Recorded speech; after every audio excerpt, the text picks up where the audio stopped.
Hi friends, இன்னைக்கு நம்ம என்ன பார்க்க போகிறோம்னா, சில காலேஜ் பிள்ளைகள் எல்லாம் மீட் பண்ணேன்.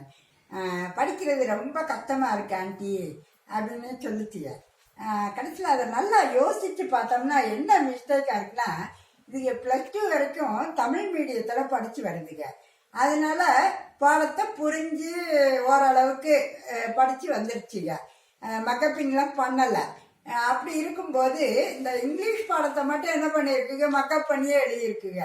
அதுக்கு பிறகு காலேஜுக்குள்ள என்ட்ரானோன்னு ஃபுல்லா இங்கிலீஷ்லயே சொல்லி தராங்களா இல்லையா?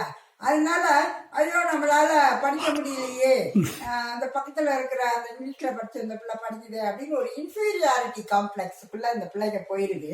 போகும்போது இதுகளுக்கு மனதளவுல நிறைய பாதிப்பு ஏற்படுது. இதனால என்னை கேட்டா காலேஜ்ல கூட ரெகுலர்ல நான் சொல்ல வருது, கரஸ்ல எல்லாம் தமிழ் மீடியம்னு இருக்கு, அது மாதிரி ரெகுலர்ல தமிழ் மீடியம்னு இருக்கான்னு தெரியல. பேசாம இந்த காலேஜ் நடத்துறவங்க எல்லாம் கொஞ்சம் அதையும் யோசிச்சு பார்க்கலாம். ஏன்னா இப்ப என்னமோ +2 படிக்கிறது கம்பல்சரி மாதிரி, இந்த மாதிரி பேச்சுலர் டிகிரி BA BSc இந்த மாதிரி முடிக்கிறதும் ஏதோ கம்பல்சரி அப்படின்னு நம்ம பெண் கல்விக்காக சொல்றோம்.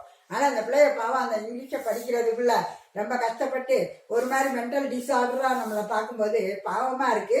அதனால கொஞ்சம் கல்லூரிகள்ல எல்லாம் யோசிக்கணும். தமிழ் மீடியம் இதுலயும் அந்த பிள்ளைகளுக்கு சொல்லி தரலாம் அப்படின்னா இன்னும் கொஞ்சம் நல்லா இன்டெலிஜென்ட் ஆடுவாங்கன்னு என்னுடைய ஐடியா. ஓகே, பாய்.